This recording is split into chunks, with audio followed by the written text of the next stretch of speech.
What will happen tonight on the Bad Batch as the team heads off in search of some form of ally on a planet named J19? I don't know about you, but I don't know where that is, or I don't know who they know. Do you? Well, let's talk about it right now.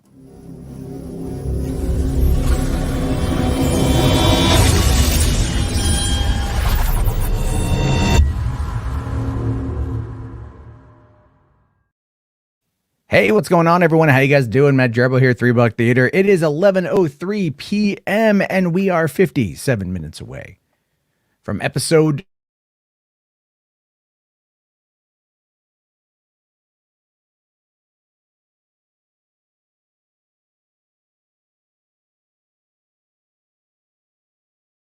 We're talking about it with you guys. For some reason, I can't get an image here to work.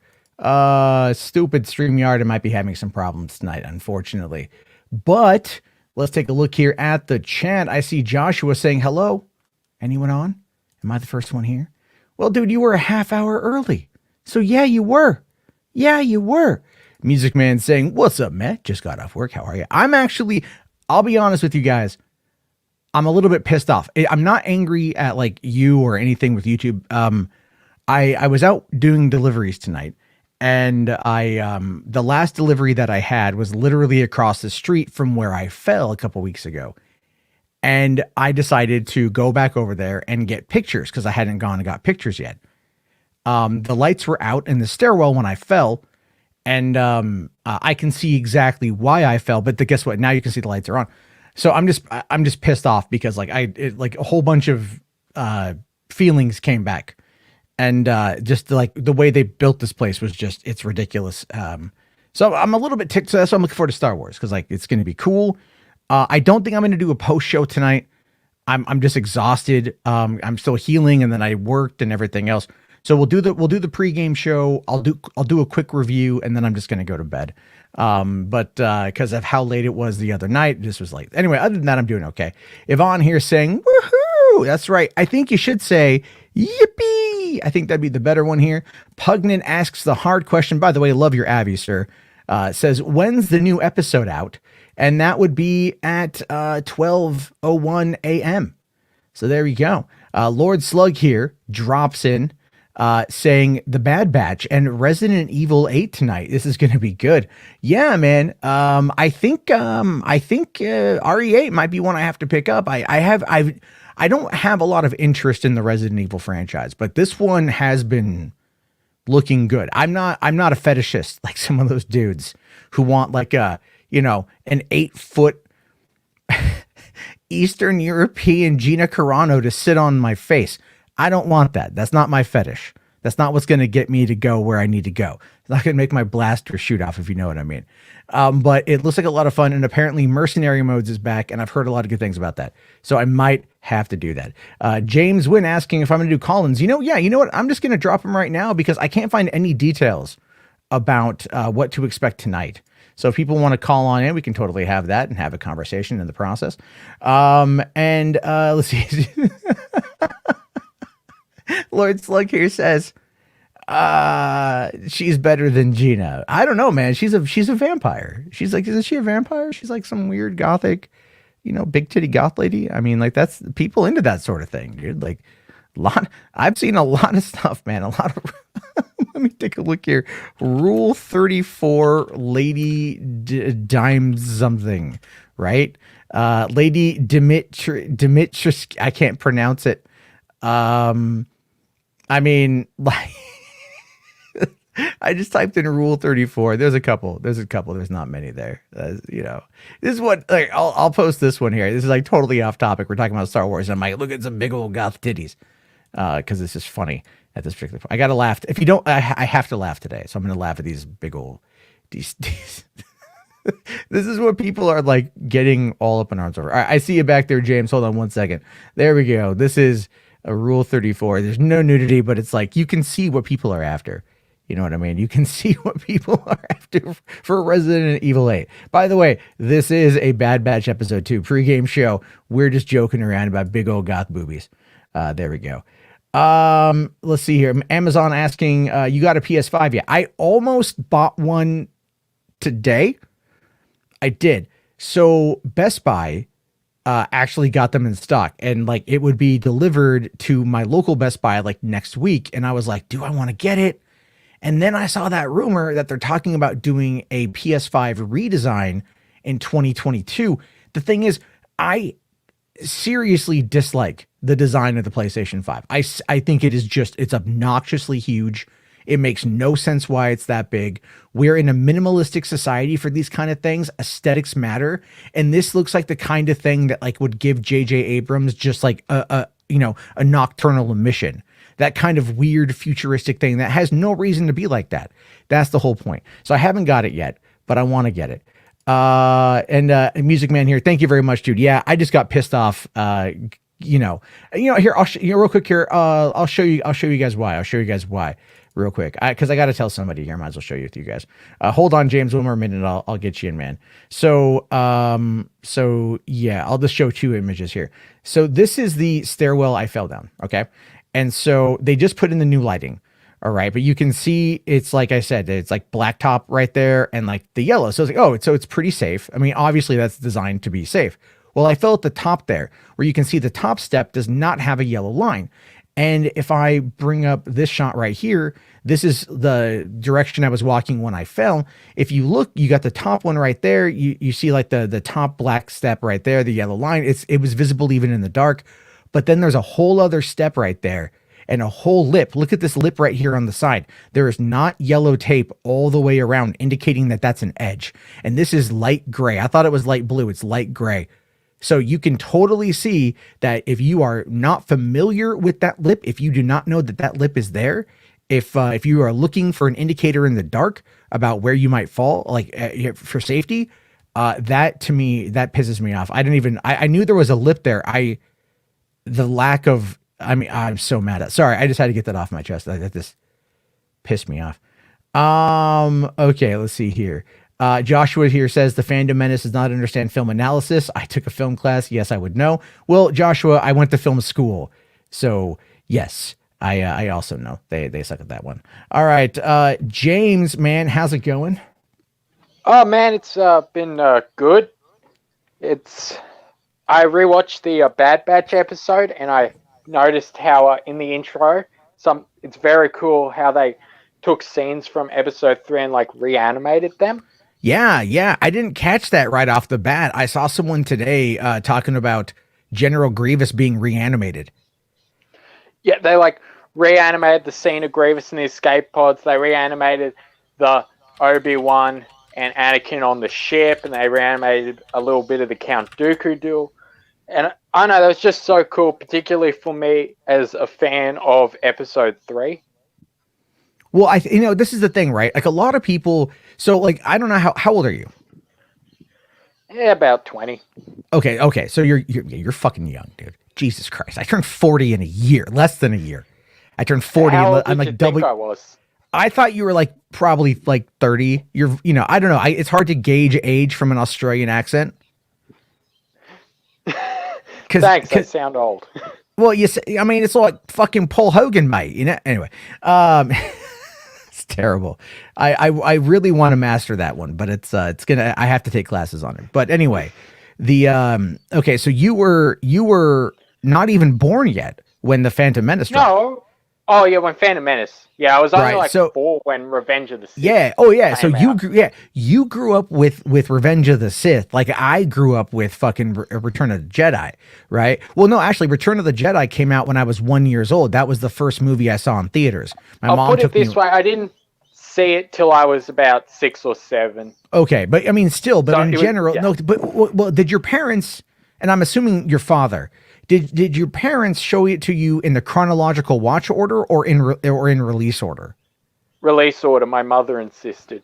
Good. Your mother's a saint. Worship her this Sunday for Mother's Day. That's an order. Anyway, but I get it. Australia has a different Mother's Day. I don't fucking care. I'm an American. All right. This is this is where it's at. Anyway, so what we're talking about here is I get it. So when you grow up, like for me, the Raiders of the Lost Ark is my all-time favorite movie, but my favorite Indiana Jones movie is Temple of Doom, because that was the one I watched the most as a kid.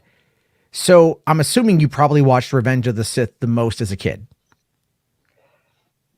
Yeah, but I watched them all a lot. But that's the one I that you think I probably like stuck to. not really. I would usually watch like the original trilogy actually, Okay. but outside of maybe like Return of the Jedi and New Hope, that was probably the one I watched like third most. Okay. Okay.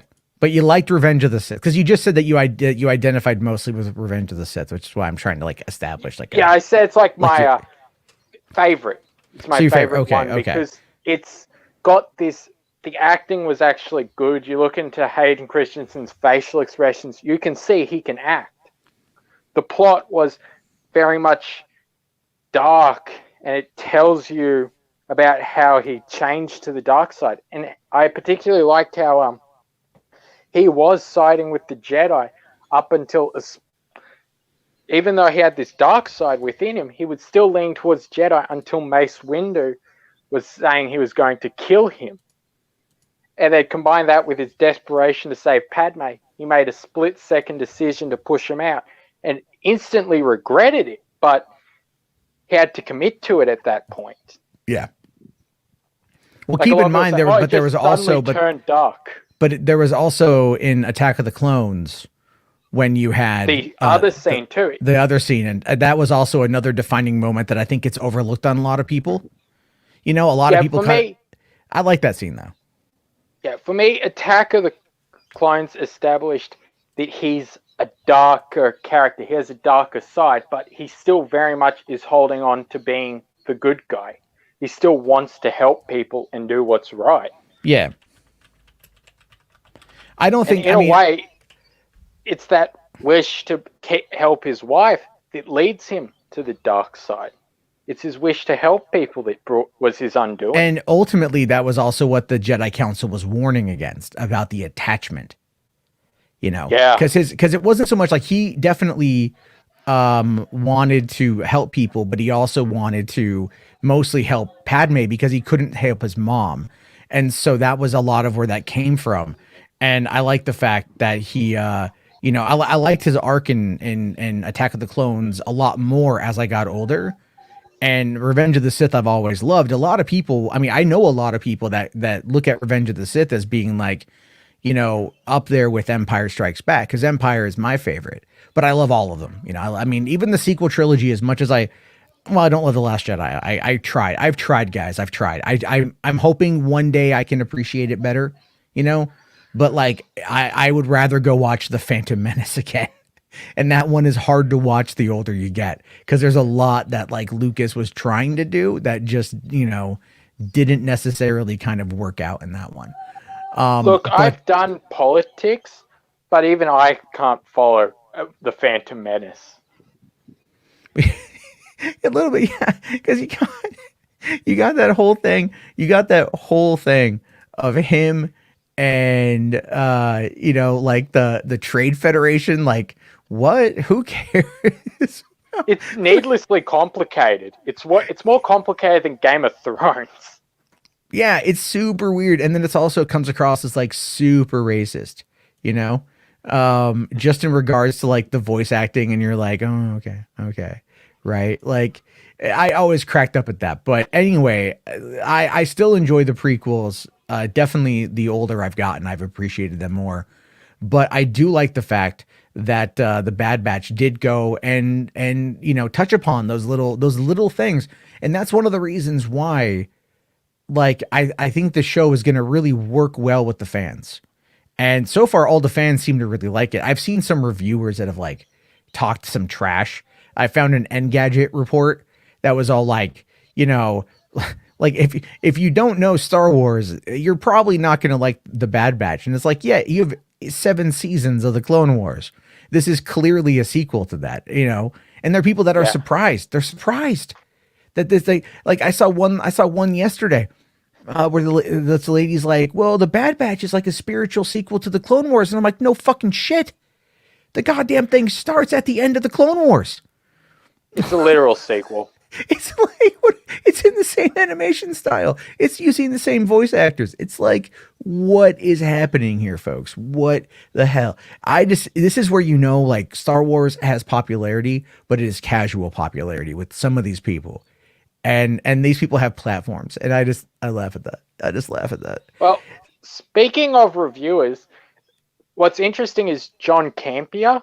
In his review, he's like an actual Star Wars fan, so I do trust him a bit more than these Engadget people. But he got sent codes to episode 2 early, so he's seen episode 2. And what's interesting is he said it's good, but it's not as good as the first episode, and he's worried that this could become like first episode's good, the rest are not as good. Clearly, he's never seen the Clone Wars then. Because there's a lot of not good episodes. He liked it. No, it's a good show, but let's be fair. There are a fair amount of not good arcs. Well, yeah, true. Especially in season 4. Season 4 really went all over the place.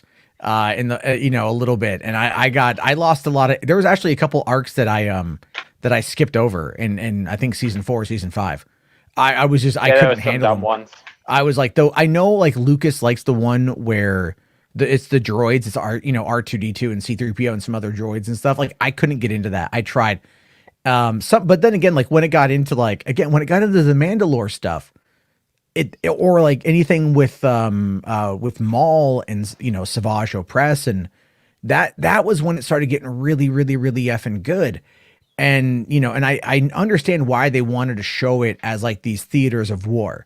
And I really appreciate like Tom Kane and, doing the introduction. And I love that in the first episode that they had the narrator.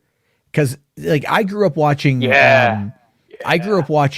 what was it? Starship Troopers. Right. And the movie is clearly God, just I hate that movie. I don't know. Everyone says Starship Troopers is this great satirical movie, but it's not really funny or satirical. Plus, there's a lot. Oh, are you kidding me? It's all about propaganda. It's all about the propaganda. That was the satire. Like when it that's what I'm talking about. Like when it has like the news reports and it's all like, I'm doing my part, and it shows like a little 8-year-old kid, and they're all, it's all about the propaganda of the war, the citizen versus civilian, like all the politics that went into that. I mean, that was Paul Verhoeven really just being satirical, but it's a very cynical satire. You know what I mean? It's deeply cynical. And, but I loved that the way I associate the narrator in the Clone Wars is very similar to how I try to take that from Starship Troopers. But real quick here, Rational Skeptic with the $2 super chat. Thank you so much. Says rumors of a show based on the Jedi appearance novels. I haven't heard that rumor. I don't know what those. I haven't heard anything. Let me take a look. Appearance novels rumor. All right, let's see what we got here. Nothing I'm seeing. I don't know what the Jedi appearance novels are. I don't know. Can you give me more information on that? And I haven't seen the rumor, so I don't know. A Music Man here does say John just sounds like an ass, especially when he talks about Star Wars, apparently. I mean, I remember his Rise of Skywalker quick review coming out of the premiere. And because I was live, because I was getting ready to fly to LA like in a few hours to go watch The Rise of Skywalker after the premiere. And because I had gotten a ticket from Disney, and so I was like, I gotta go. I flew from Seattle to LA, saw the movie, and then flew back the next morning. Because I wanted to see Star Wars, goddammit. But oh, go ahead.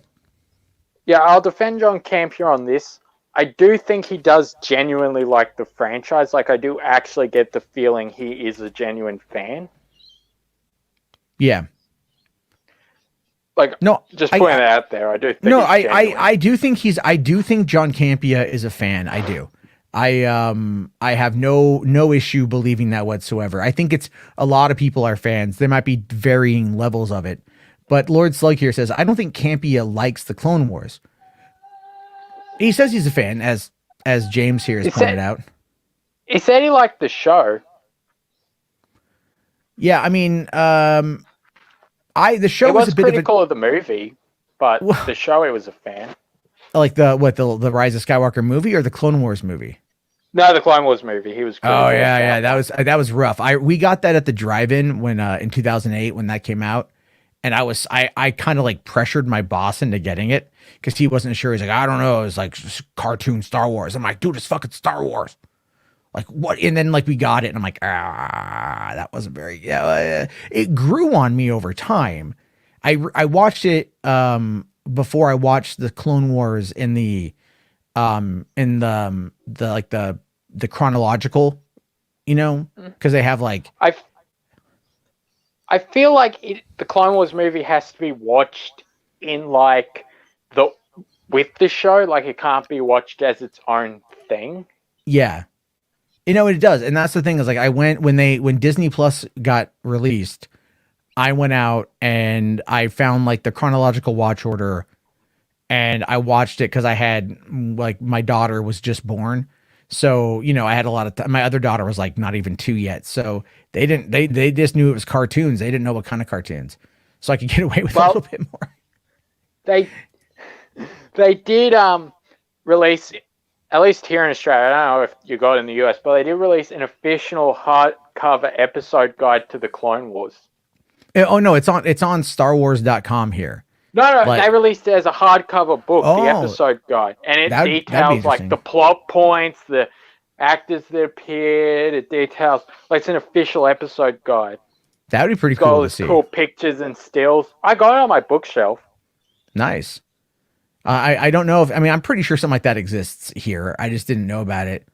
And it's funny here. I just saw a post here on Twitter that was retweeted by Star Wars Underworld, and it's all like Disney Plus needs to give us the option to watch the Clone Wars in chronological order. Yeah, because that is the way to watch it. Now, Sammy here says, I tried Clone Wars chronologically so it would be easier to understand. The first 3 seasons are such a headache having to switch between the episodes all the time. For it to be chronological, it was too much. It was a little frustrating, because you start and it's like season 2, episode 16, but it's a good episode, right? It's a good episode giving you, for one, you get that, I forget the name of the villain, the spider guy. And then you get to see Anakin kind of being like a leader, and he's doing that. And then I think I'll tell you this, when it was focused on the bounty hunters and it focused on like some of the other things, the show was really good. And in the chronological watch order, it did explain a few things and make it a bit more, like a bit easier to watch to kind of get the overall plot. But I will say I loved it that they gave the clones a couple of their arcs, and they really like D. Bradley Baker really brought it with developing these characters. So I really liked it. Yeah. Pungent here says it was Trench. That's right. It was Trench. I'll tell you what Star Wars show I want to see. I want to see a Star Wars show where each episode you follow a different bounty hunter. Yeah, that'd be kind of cool. I mean, no, that was I always liked Cad Bane, but I also enjoyed it when young Boba was trying to go after Mace Windu. I kind of always pictured this idea as like a mini series in the lead up to the Empire Strikes Back. Like when all the bounty hunters were on the ship. Yeah. So like they each you have like an episode where Bosk does a mission, and then another episode where he'll do another mission that gets him noticed by the Empire and gets him invited to the ship. And you'll have like another one with Boba Fett doing like 2 missions to get him invited to be part of the crew on the ship. Because I just wondered what made these bounty hunters the ones they picked? Why didn't they put out just an open bounty? But they specifically targeted specific bounty hunters. So that makes me think they must have like done something beforehand that really caught their attention. Probably. Then again, it's like they weren't really expanding much of the lore back then, because I don't think they expected like Bosk and Boba Fett and everybody to kind of have that kind of especially IG-88, to have that kind of fandom to follow after the fact. This was just at least a tie-in novel. based off the bounty hunters. Oh, there is, but that's not considered canon. Just no, it's not. But it's like does show you that they did. There is more to the story than was in the Empire Strikes Back. And I'm just saying, hey, you make kind of like a mini series about the bounty hunters that were in episode 5. It'd probably be pretty popular. I think so. Yeah, I think they're going to spend a lot of time in this general area. I know they want to push going forward with like post Return of the Jedi with Mando and stuff, and here with the Bad Batch. I mean, who knows how long this series is going to run? They're planning 16 episodes for this season. That's a lot more than I thought they were just going to give us like 10, but they're giving us 16, which is pretty awesome. Ooh, that's pretty good. And and the thing is though, but they did say that a lot of it is going to be kind of episodic in nature. There's not going to be like the 4-episode arcs, because it's not the Clone Wars where there's going to be different fields of battle, like different theaters. So they're going to focus more. That. Some episodes are going to run together. Other episodes won't. And I'm like, okay, we'll see how that works out, because I've kind of gotten to the point where I like cable television, where cable television will give us a streamlined, 13 episodes that tells a whole story. There's a couple deviations here and there around the middle part to kind of explore some other stuff, but generally it comes back in. And that is something that, like, I don't know what they're going to do here, because we're really in uncharted territory, like I do want to ask, just who do you think they're going to bring in for the episode tonight? Like, because they're going to meet like a friend, but do you think it'll be like a bounty hunter, a mercenary, fellow clone? Who do you think it'll be? It's possible that it's going to be Rex. It's possible because I Googled J19 and I couldn't find it. I couldn't find what they were referring to. And then someone left a comment the other day that said that it was from like an episode of the Clone Wars, like season 2, episode 9 or something, like Grievous referenced it. And I'm like, okay, but then again, like if you Google J19 in Star Wars, it's part of a fucking, Imperial blaster, right? So it's kind of like I don't know. Maybe someone in here knows. Pugnant, want to make sure I say it correctly this time, says obviously Rex. Yeah, I think it's going to be Rex, because D. Bradley Baker was he did a little video where he was reading off somebody's tweet and they mentioned Rex, and he's like, yeah, Rex survived, and like it's good to bring Rex back or something like that. So it's it's going to be interesting to see. But real quick here, we got another person has joined the stream. I don't know who this is. Hi. Hello. So yeah, I give him a minute. Yeah. Let him, if you can post in the private chat when you're ready, I'll bring you back in. Okay. I'll say who I think it's going to be. Who? Geode. You think it's going to be Geode? You think Could you imagine if it was Geode? You think they're going to like bring in a character that's like 250 years before this part of the franchise? It's a rock, dude. It's a rock. They don't age like normal people. They don't. They're obviously trolling here. Well, yeah, I know the fact that. But okay, hold on here. Pugnant says, it's Salu Kami, right? It's the guy. It's the deserter clone. That's what people are thinking that it is. That it's the deserter clone. Oh, it could well be the deserter clone. Actually, that'd be kind of cool. But did the Bad Batch know him? Possible. They could have served with him. I mean, okay, here we go. So the dork side of the Force dropped an article. I guess this is what happens when you do research before things are going on. We'll get to that here. Rational Skeptic, $2 super chat says they need to make a Darth Bane show. That'd be kind of cool. I'd be okay with that. I think they're going to really try to explain certain things in regards to, like the Sith. I think people are going to want that, but we'll have to wait and see. All right. Bronx here asks, where's your patron Hondo? I haven't seen Hondo in forever, so I don't know where Hondo is. I know there was a dust Rebels. Up in maybe. Oh no, well not Hondo Tanaka. This is somebody else. But yeah, we'll have to wait and see. I don't know. Anyway, here let's see what the dork side of the Force says about what is J19. All right, so we know that it's not Captain Rex. That's what they're saying. But we don't know. All right. Earlier in the Clone Wars, Jennifer Grievous and his Separatist forces captured Jedi Master Eth Koth in grievous intrigue. Okay, so right, the deserter. So people thinking that it's the deserter. All right. So Rex leads a search party. The commando droids interrupt by shooting Rex in the chest. All right, and they find Cut LaQuain. I mean, this seems like it's going to be the guy because they asked her what if his Hunter's contact is Cut, and then I guess whatever the case may be, the upcoming episode titled is called Cut and Run. So, I mean that seems kind of clever, right? That seems kind of clever to have. I do think that this is a cool concept. What do you mean? Like bringing back the deserter clone, like that actually would be a pretty cool idea. Like I was thinking it would just be like a generic bounty hunter or something, but bringing back a character from the Clone Wars who himself was actually a clone could actually be a cool idea.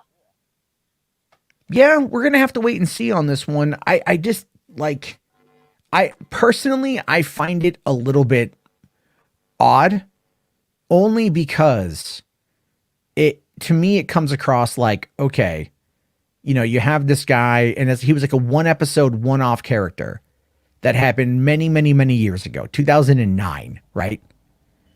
And then now they're bringing him back in, for like, I don't know, just to kind of reference an old character. I mean, I read an interview with the showrunners that are like, no, there's going to be cameos from other characters. You're going to see stuff. And so, I mean, maybe. And is he a fan favorite character? I'd say he's liked. I mean, it's definitely an interesting thing talking, a clone breaking his conditioning. Maybe that's part of it. The clone, breaking his conditioning. The Bad Batch are defective. So they don't really like have the same kind of approach to things, because they don't have to. So maybe that's kind of either him or Geo. Well, it could be who. Hold on here. Pugnant here says that if not Rex, really hoping for Cody. Can tell you now, it's not Cody. I mean, Cody. Yeah, I don't think it's going to be Cody because Cody. We don't know. Right, Obi-Wan. Oh yeah. Is Cody still alive? I think so. Okay, well, because he was on the planet with Grievous. I forget the name of the planet. Beautiful. So, yeah. So yeah, he was there, and then I'm sure he's still around. They're probably hunting down the other Jedi, So we'll have to wait. We'll have to wait and see here. And all right, so let me I'll drop the link. Oh wait, that's not the link. We got all right, let me drop the link here. I think there's like I think the show is like going to bring a lot of people into talking about it. Like I think there's a lot of people already. This could be the next Mandalorian? No, not necessarily, to be honest with you. And I say that because right at this point in time, there isn't really a lot of people that I've seen that have been that it hasn't captivated people the same way that Mando did, right? It didn't have that, Baby Yoda ending that was like, whoa, it's Clone Wars, and Clone Wars is popular amongst the fans, but for like the outside normies, it may not be there just yet, right? Because it's not going to be that big. Like even I think I don't even know if Star Wars Theory is streaming right now. No, because he was streaming last time, had a couple thousand people watching him right before it went live. So what you're saying is the Bad Batch needs to make a baby R2-D2. Well, I mean, I've heard people say that Omega is kind of supposed to be the that Omega is supposed to be like the baby Yoda of the franchise, right? Of I've like got it, Baby Geode. baby Geode. I think it's going to be Geode. Pugnan here says it's just after Order 66, and that's the last we see of him. So I'd assume so, unless he got Akbar'd. Yeah, I don't think Cody is dead. I don't think Cody is dead. I think Cody is gonna, he's gonna pop up because I think that's gonna, because he knows the Bad Batch too, and so I think that's gonna be a thing. And I wouldn't mind like Rex and Cody like reconnecting, right? Like, how would that go? Would Rex be on a mission to go and take out the chip and deprogram Cody? Because they were friends. I'm I don't just know. thinking though, could you imagine if it was Baby Geode? Why are you stuck on Geode? Like, is it just a troll? Imagine how pissed all the Phantom Menace Doomcock types would be if it was Baby Geode. Well, it'd be funny if it was Baby Geode. That's the thing. It would hilarious. be interesting if it was Baby Geode. I just don't see Baby Geode being like something that, as they're getting ready to put the show together, they're like, the writers' room's like, you know what we need? A fucking sentient rock. That's what we need here. It's a navigator. Well, you say that, but the High Republic writers' room thought exactly that. Well, I mean, not every decision is gold. Not every plot point, works really, really well. A lot of times it don't work really well at all. A lot of times you might make mistakes. I don't know. This should be the next 4chan rumor, actually. Like, just for a troll, just have 4chan like spam like Doomcock's email with like leaks about Baby Geode. Oh yeah, well no, you don't have to spam his email with leaks. Just go to 4chan and you can post it on 4chan, and that gives you everything you need to know, because that's what Kowalski did when he was leaking Star Trek scoops on 4chan. Apparently, Doomcock gets his stuff anonymously through his emails. Like, that's where he gets it. No, so, like, no. It was absolutely. No, now he does. It was yeah, I'm sure now he does, because he got played on the 4chan thing.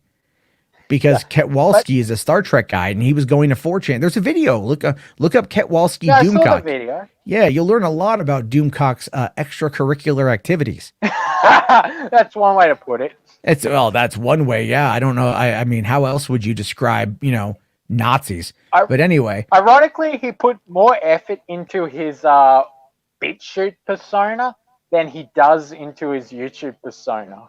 Because he knows knows that he doesn't have to do anything of value for his Doomcock persona. I mean, it's not to say that his BitChute persona has value, but all he has to do is just, go, ladies and gentlemen, I have my spies inside of Lucasfilm, and they have told me that Kathleen Kennedy's vagina has lice in the pubic hair. My spies are hanging out in her executive suite bathroom, watching from inside the toilet. They have cameras, noticing the little lice creatures jumping off of her pubis. And that, my friends, is what we know, but keep this all with a grain of salt. It's simply a rumor that they have a camera deep inside the crevice of her toilet to look to see whether or not she's had her daily dose of fiber. Like, that's the kind of nonsense that this guy shoots out there. That's the kind of nonsense that he pushes. It's just like, it's really, really dumb. But anyway, hold on here. I want to oh, sorry. Well, I do want to answer this one here. Sammy does ask, have you watched the Christmas Lego special with Ray and stuff? Wasn't too bad. Yeah, I actually I liked it. I liked the Christmas special. I liked it. I thought it was fun. I really enjoyed the Mandalorian bit. I didn't know that was going to be in it. That caught me by surprise, and I audibly laughed. I really liked it. I've watched it about 5 times with my kids. It's good to put on. It's like a 30-minute thing. It's easily going to distract a 3-year-old and a 1-year-old. Not a problem. So that's a lot of fun. I like that one quite a bit. Geeks here says, sorry I was late. No, that's okay. That's okay. This is just kind of a low-key hangout thing. No big deal. Pugnant here says, Rex gets PTSD in Rebels and calls out to Cody, so maybe he whacked him. Maybe. I mean, I hope we get stories about that one. One theory. It's one theory. It's a Doomcock theory. Sammy here says, isn't John Campea anti-Snyder? I don't know what that has to do with Star Wars, but I mean, I don't know if I'd call John Campea anti-Snyder. The thing is, John Campea thinks his farts don't actually stink. Like, you can tell he's got an ego. All right, to do this job like that, you're going to have an ego. But it was like he thought he could go like, the Snyder cut is never going to happen. And then it happened. And then he was kind of like pro-Snyder as a result of that. You know, even though there's all the video evidence of him saying it's never going to happen, never going to happen, never going to happen, which is one of the reasons why right now so many people are absolutely unwilling to accept the reality that the Snyderverse is no more. And they keep going, but, you know, like, it's not the same thing. I'll say this about John Campea. I wouldn't say he's a Snyder Cut hater. More so, he was pessimistic. Yeah, I'd say pessimistic. I mean, you know, I think like, you know, there's not a lot, like someone like John understands that, you know, when you're talking about genre entertainment, because like the vast majority of the shit he covers is the vast majority of the shit I cover. A lot of it is genre based entertainment. You know, it's Star Wars, Star Trek, DC, Marvel, whatever, man. That's a lot of that kind of stuff. And the problem with that is that it's like, it's so oversaturated. So it's like, you got to have a bit of an edge, and being pessimistic does in fact give him a bit of an edge, because what it does is it's like, there's an analogy that I like to use. I call the ball thwap analogy. And the ball thwap analogy is, I mean, you're a guy, you've been kicked in the nuts before, right? Once. Okay. But it fucking hurt. Yeah. All right. But the pain hurts, but it dissipates faster. If you thwap someone in the nuts, there's like this lingering pain there. It's uncomfortable. There's like this, it doesn't hurt, but it's just discomfort. And so it resonates with you longer. And that's a lot of what these guys do.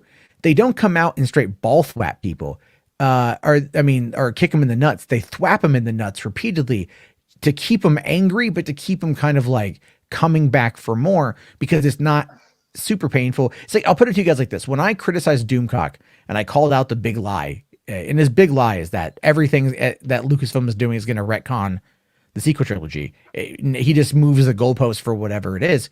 His audience, people, you know, the audience came to the video and attacked me over it. But what many of them explained to me, because I would respond, is I'm like, why do you believe him? He's full of shit. Like, these are clearly lies. He's been lying nonstop. And they go, but it gives me hope. Right? So they know that Doomcock is outright lying to their faces. But because they have this built up, like, sexually repressive anger towards Kathleen Kennedy, it fuels that rage by giving them hope that he's right. And at that point, I'm like, fuck, dude, this shit's a cult. It's an actual goddamn cult. Because if you know that you are being lied to, but you don't care because of how it makes you feel, that's a fucking problem. And that's so Doomcock. It's Scientology, but for Star Wars. Yes, it's QAnon, but it's Chewbacca is what it is. You got to trust the plan. Doesn't matter how many times you're wrong, you got to trust the goddamn plan. And that's why every one of Doomcock's videos are quite literally just the same thing with a new recording. He's like Mike Zero, just more popular, because he's also a Nazi. And so, you know, my opinion is that he's a Nazi. He literally paid actresses to like be in his BitChute channel. Yeah, well, he did. Yeah. And I don't know who those actresses are. Well, the idea there is that I know the Sisters of Vril. I watched those BitChute videos and they weirded me out. Let's see here. Geeks here says John Campea isn't entertaining no more. I do think Campea is phoning it in. I do.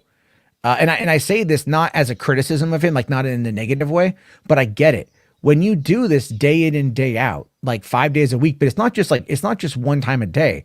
John does his show and then he does his companion video for all the super chats that he missed. And then he does like, he'll do something at nighttime, or he'll do like streams. He's always on. After years of doing that, you just kind of end up getting burnt out on it. because it becomes so routine. And during a pandemic when everything is shut down, he's trying to find ways to make the show compelling. And he just ends up kind of going like, man, and you can tell he's just kind of going through the motions on a daily basis. That's one of the reasons why. Work ethic. Well, his work ethic is good. I'm not attacking the work ethic. No, I'm just pointing out that it's insane. Like he works like 12-hour days, 6 days a week. Well, yeah, he's up at 6 a.m. And he I think he goes to bed around midnight or something. And yeah, he puts in a lot of work. He works on that one thing, and I think they just moved like out of LA. They moved to like Riverside County or something. I follow him on Twitter and I saw like he's got like a pool and shit. And good for him. LA is expensive. And he was making a lot of money to live in Burbank. I mean, anyway, might as well move somewhere cheaper. Well, I mean, I live in the forest. Like literally. I have a house in the forest. And it is still cheaper to pay my mortgage than it would be to rent an apartment in my old complex. Like that's how, I pay, like it's expensive, man.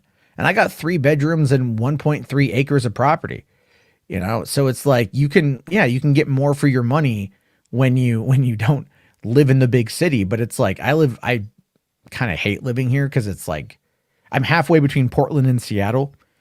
So I have to drive both worlds. I mean, yeah, no sales tax and no income tax. Yeah. Actually, surprised you know that. I've looked up taxes. Although, interestingly, in Australia, we have 6 states here, they don't levy income tax. Not allowed. They can only make their money through through minerals taxes, car registration, gambling, and there's some other business tax they can levy. Interesting. I didn't know that. But they're very limited. Well, with any luck, Star Wars will be profitable for everybody on YouTube here pretty soon. All right, let's see here. Lord Slug says, time to storm Lucasfilm. No, we're good. We're good on that front. They're giving us what we want. Did you see the Dave Filoni comment about how season 3 will feature a lot more adventures and will be I think it said like strong with the Force? I did not say that.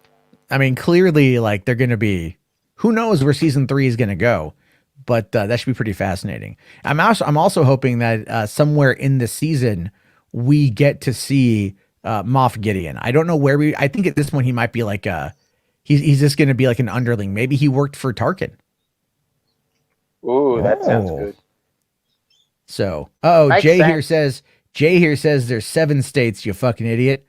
I don't know. No, there's 6.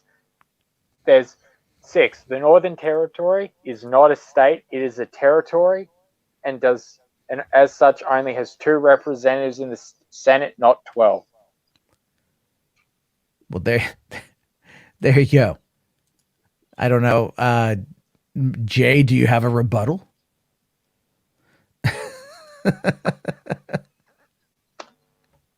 I don't know. Here's a question, though, and then we're going to probably get close to kind of wrapping this up. Rational Skeptic asks, will Star Wars still be good post Dave Filoni?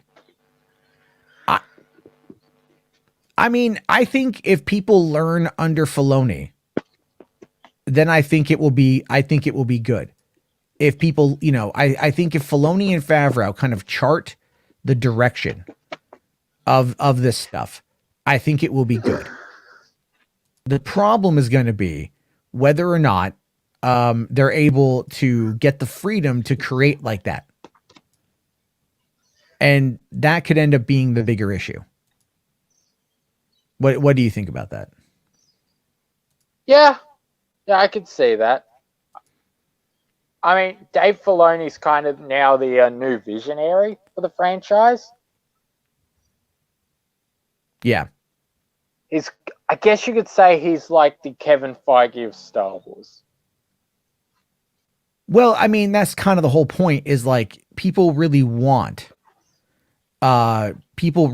want there to be the Kevin Feige of Star Wars. People want someone like Kevin Feige. People would be okay with giving Kevin Feige the the keys to the goddamn kingdom.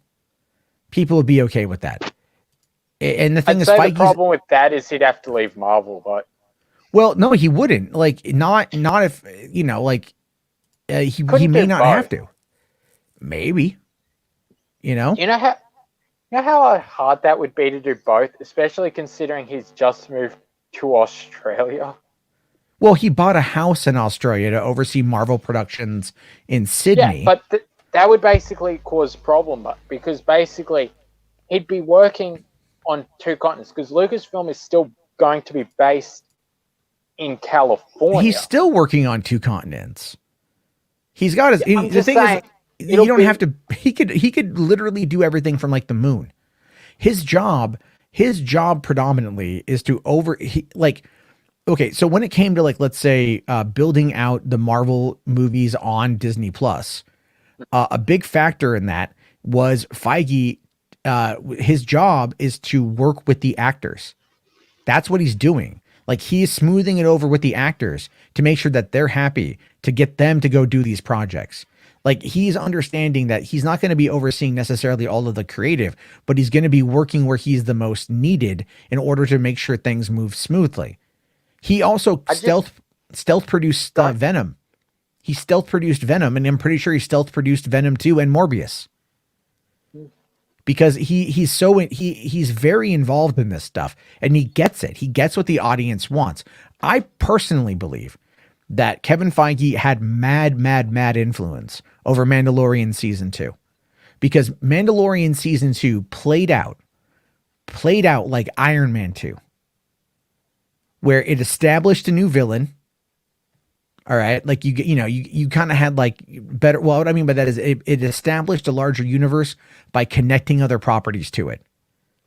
Because Iron Man 2 featured, a Black Widow, and it had Nick Fury, and then you had fucking Justin Hammer and War Machine, and had other heroes. So, Mandalorian season 2, you get Bo-Katan and the Mandalores. You get Boba Fett, Fennec Shand, Ahsoka Tano, and they mentioned General Thrawn, and the Empire is still around doing some shit. So they're establishing this larger world, and then you find out, we're going to get Rangers of the New Republic, we're going to get Cassian Andor, we're going to get, that's its own thing. But it's like, Ahsoka, and then Book of Boba Fett, and, Mando season 3, and they're all going to like coincide with this massive event. So they're setting up an Avengers level event with Star Wars on the small screen. That's fucking amazing. I'm just saying, I don't see him taking over Star Wars simply because I don't think he'd have enough time. Like, he's already would be working like insanely hard on Marvel. Like, there just wouldn't be enough hours in the day to work on two major properties, each churning out dozens of TV shows and movies each. Well, the thing is, though, it's like it's not that he personally oversees each project. All right. I get one that. of the things he's been doing. Well, here it's like James Gunn, for example. Enough time. Yeah, there's enough time, because what he does is he picks his capos, he picks his lieutenants, right? The other executive producers at Marvel. You've got Lou D'Esposito, you've got Victoria Alonso, and you were even going to get James Gunn, because Gunn at the time in 2018, he was being, I guess you could say, groomed to take over the cosmic side of Marvel. He was going to be the person who would oversee the development of the cosmic universe, because Guardians 1 and 2 were so big, and they were going to do all that going into like Infinity War and Endgame. He had a big sway with both of those movies, despite the fallout, which is why they want him back to do Guardians 3, Guardians the holiday special, and whatever else may come along. But I don't know if he's going to stick around. Filoni, and I agree with Lords of the Long Box here. By the way, hey, what's going on, Tim? How you doing, buddy? He says, Filoni has said he's not ready to have the experience to run a studio when he was asked if he would want to replace Kennedy, which is true. And then, hey, listen, to Kathleen Kennedy's credit, when she went to Filoni and asked him what he wanted to do, he says, I want to learn live action. I want to learn to direct. And she's then sent him to Pinewood in London to shadow Rian Johnson while directing The Last Jedi. And the thing with that, though, is that whatever my beef with the storyline of The Last Jedi aside, I do think that it was directed exceptionally well. I like the directing a lot. And Filoni was learning with Johnson. Filoni's a better storyteller. Then you also pair him up with Favreau, who's a world builder, as well as being an excellent storyteller and a good filmmaker. And you've got this like concoction of talent that's able to build off of it and start to kind of like really fine tune where they want it to go. But then here comes Feige's influence about where to send it, where the direction to send it, and how to give the audience what they want. Because there's no I in filmmaking. It's all team, right? It's all team shit. So they're building this good team to see Star Wars towards the future. And I think that's like why it's going to be a lot better going forward. I don't think Filoni's going to take over, but I want him to definitely be a key player. I would like to point out that you are correct. There isn't an I in filmmaking. There are two. Yes, I know. In San Diego, I was in a group called the San Diego Filmmakers, and the slogan was, "There's no I in filmmaking." Yes, I'm fully aware that there are two. It's like saying there's no I in team. You know, that's the whole idea there. Anyway, real quick here, Anthony Beltray, $2. Thank you, Anthony. Says, do you think that Filoni will do a Marvel movie or no? I don't think so. And I say that predominantly because as far as I know, he has never really shown any interest in Marvel. And he may not want to. And there's a lot of pressure to do a Marvel. There's a lot of pressure to do Star Wars. But he's revered like a fucking king in Star Wars. You know? Like he could sit there and like he could shoot someone dead on Fifth Avenue and Star Wars fans would still love him. So I'm making fun of it. Yeah, making fun of a Trump quote.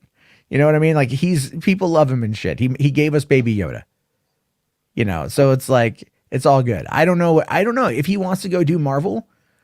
Let him. You know, I think he wants to learn how to be a visual storyteller on the filmmaking front because you know his work in season 1 of Mando was good. It was definitely rookie, especially episode 5.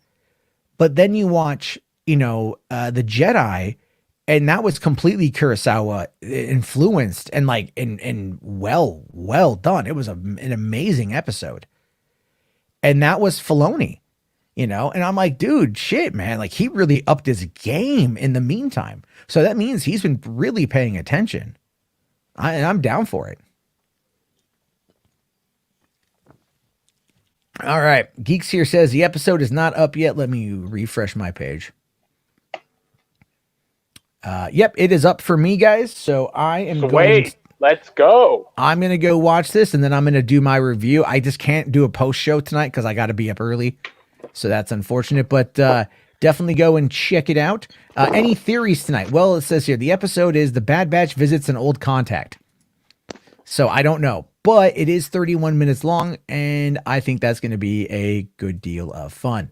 I'll do my review. Thank you very much, James, for coming on in. I appreciate it. Thank you, everybody else, for coming on in. Lewis here's asking when it's up. It's midnight PST. It is live for me. I will definitely, hopefully next week, be able to do a post show.